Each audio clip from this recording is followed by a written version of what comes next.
Olá, estudante! Eu sou a professora Cristiane Araújo e nesta unidade nós vamos falar sobre liderança e inteligência competitiva. Para iniciarmos a nossa temática de liderança, é importante falarmos de alguns autores.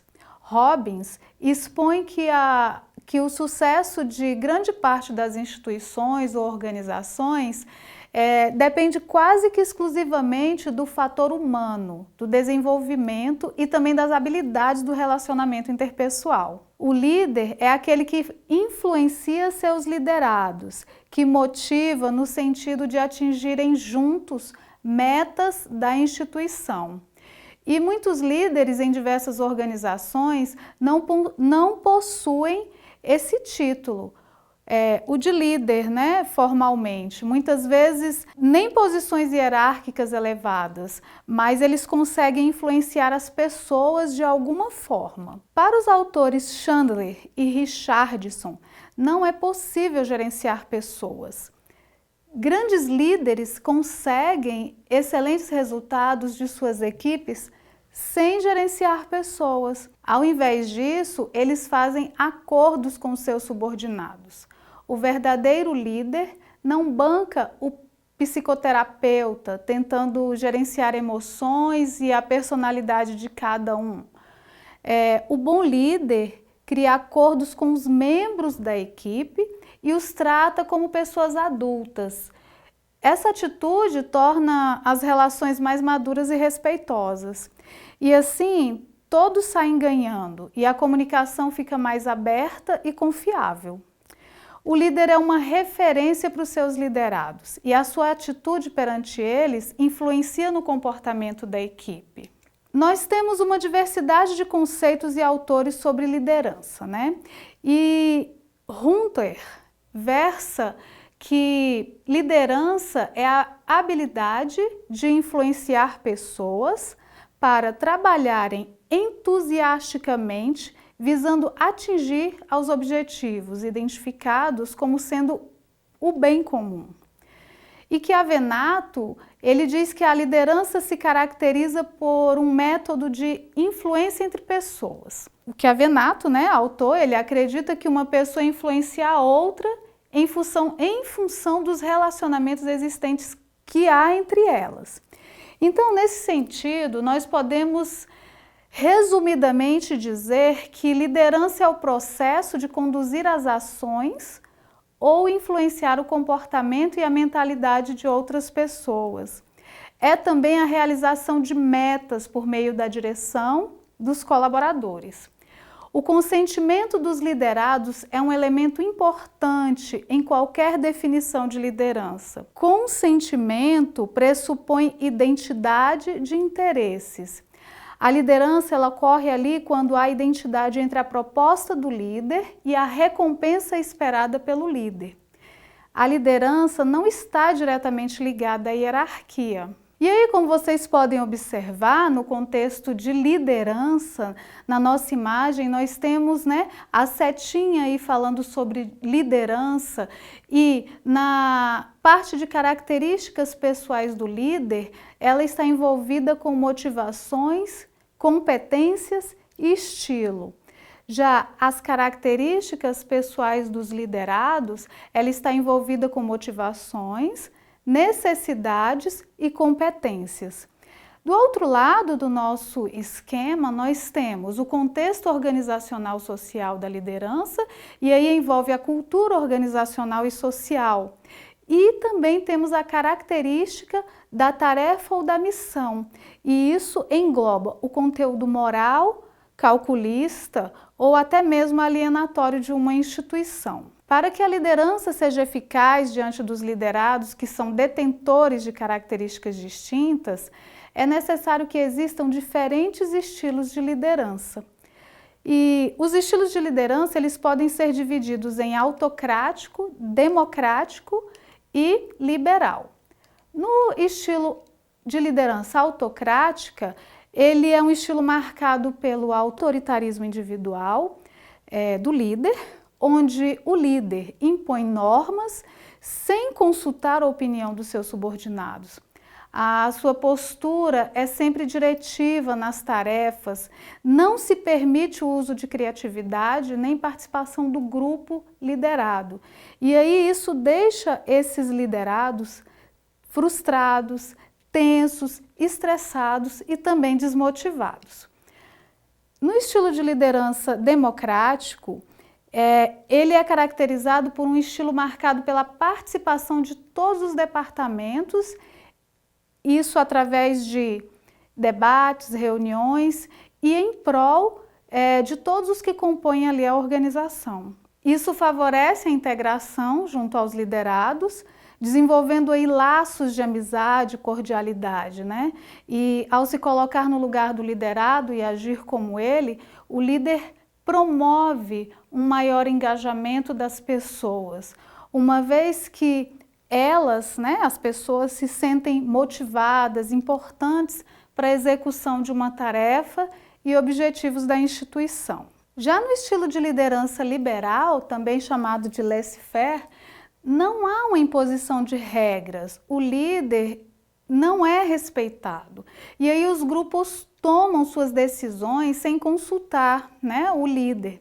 Esse ambiente favorece o desrespeito, a confusão, a impunidade, e isso há uma falta de voz ativa que impulsione o processo e determine funções e também que resolva conflitos. Então isso aí acaba resultando no fracasso de qualquer instituição.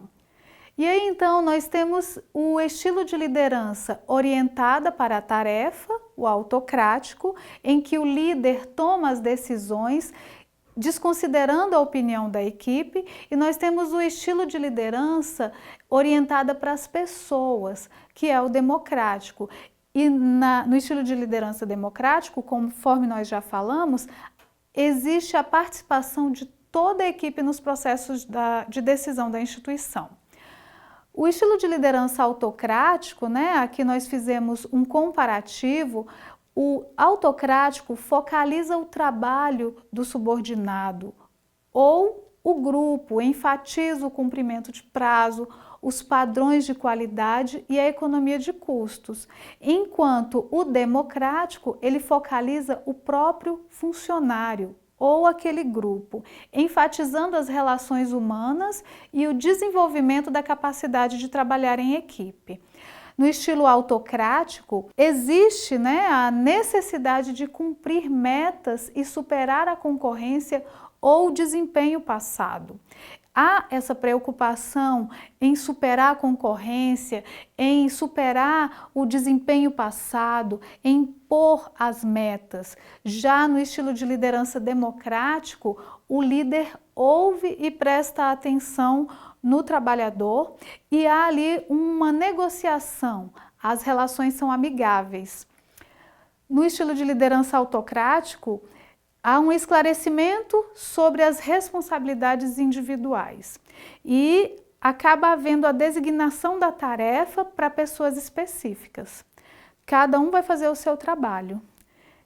Já na liderança democrática, o líder apoia os funcionários, subdividindo, né, com algumas outras funções para a gente verificar as diferenças entre a liderança autocrática, a democrática e a liberal.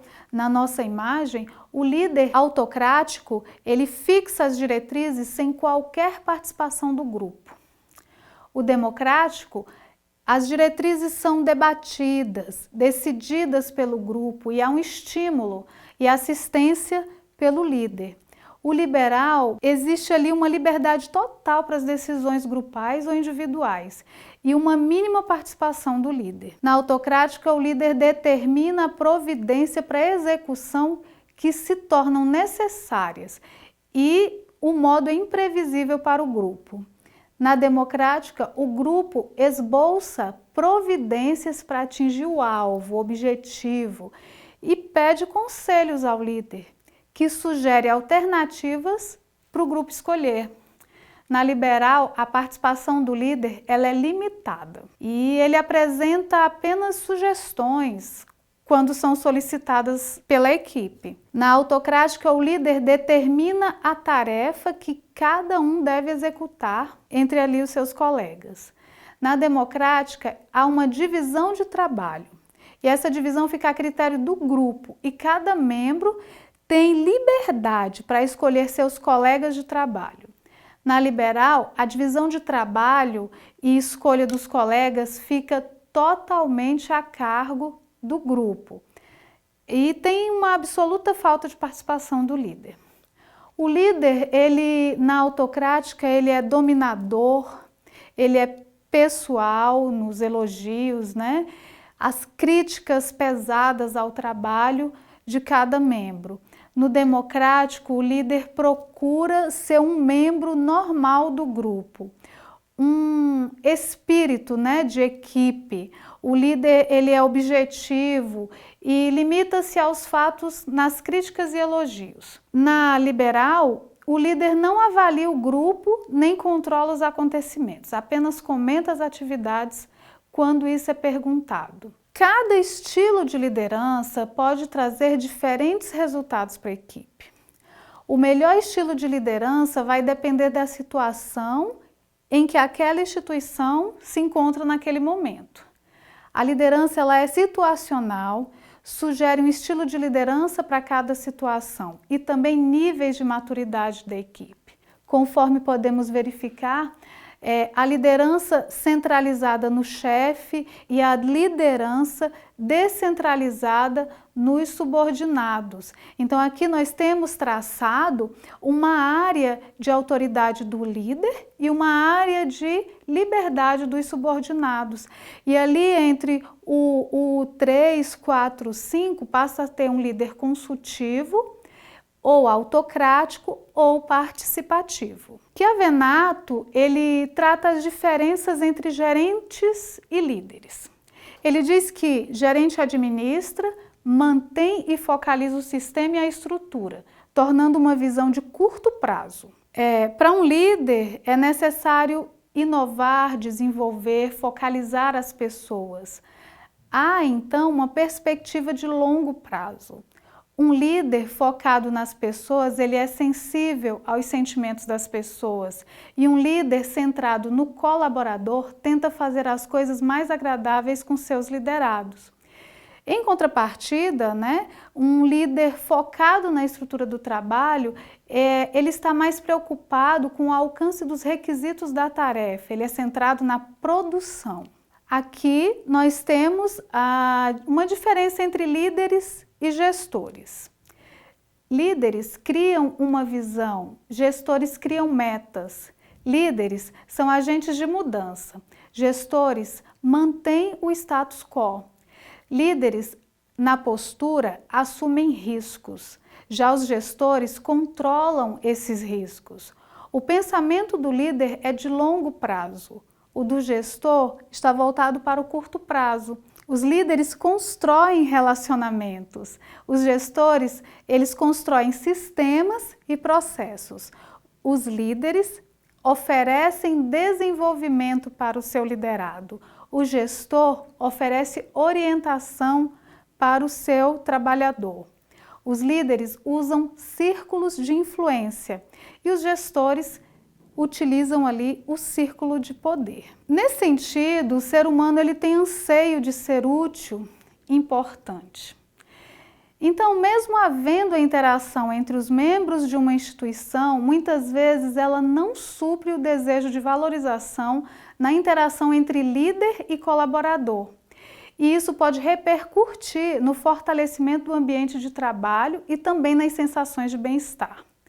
É papel do líder influenciar as pessoas a atingirem seus objetivos próprios e os da empresa, criar um ambiente de trabalho amigável e agradável, sendo que essa liderança ela deve centrar-se nos trabalhadores, oferecendo o suporte necessário para que eles possam cumprir suas metas organizacionais e pessoais. Hoje em dia, as organizações vêm aí travando uma verdadeira batalha com o mercado. Esse mercado está cada vez mais competitivo, né? Nós temos clientes que exigem mais, temos qualidade nos produtos, e aí nós temos que atender um processo de, além de atender às exigências do cliente, que está cada vez mais exigente, a qualidade do produto, atendimento e satisfação. E nesse sentido é necessário abordarmos aqui sobre inteligência competitiva.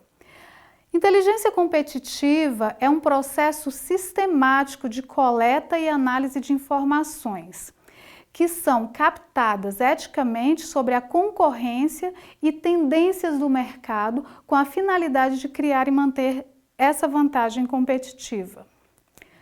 A inteligência competitiva tem por objetivo a produção de informação para a tomada de decisões. Tem como meta a manutenção ou o aumento da competitividade das organizações. Isso a partir da produção de informação que é acionável de interesse de determinada empresa. E aí, para isso, há uma ferramenta utilizada, né, que seria o benchmarking, que a gente pode falar mais à frente. Há também uma busca para identificar tendências de mercado, desenvolver análises estratégicas, descobrir oportunidades e mapear riscos por meio de metodologias científicas. A inteligência competitiva, ela é um processo contínuo de monitoramento e análise estratégica do cenário. E isso envolve conjunturas mercadológicas em que determinada empresa pode estar inserida. O objetivo da inteligência competitiva é ampliar as condições de competitividade de uma empresa, reorientando seu modelo de negócio, suas metas e planejamentos. A inteligência competitiva, ela traz aí uma forma proativa de captar e organizar informações relevantes sobre o comportamento da concorrência e também dos clientes e do mercado como um todo, analisando tendências e cenários, permitindo um melhor processo para a tomada de decisão no curto e também no longo prazo. A inteligência competitiva tem por objetivo ampliar, como eu já falei, condições de competitividade de uma instituição. O ciclo da inteligência competitiva se dá em 4 fases: planejamento, coleta, análise e disseminação. O planejamento é a etapa de estudo preliminar do problema, no qual são estabelecidos os procedimentos necessários. A coleta é o procedimento de obtenção de dados, que serão transformados em informações. A análise é a etapa em que a inteligência ela é gerada. E a disseminação ela é a última fase do ciclo. E ela consiste na remessa de inteligência formalizada, apresentada de forma lógica e de fácil absorção para o usuário. Há uma confusão comum entre inteligência competitiva e inteligência de marketing. A inteligência de marketing tem como processo a produção de informação que colaboram com apoio às decisões de marketing, enquanto a inteligência competitiva tem como premissa o auxílio às decisões estratégicas. Então, precisamos saber diferenciar a inteligência voltada para o marketing e a inteligência competitiva, né? Que tem como premissa o auxílio às decisões estratégicas. Bom, pessoal, para finalizar, eu me despeço aqui e deixo para vocês um vídeo sobre o tema inteligência competitiva. Bons estudos, obrigada pela audiência e até breve!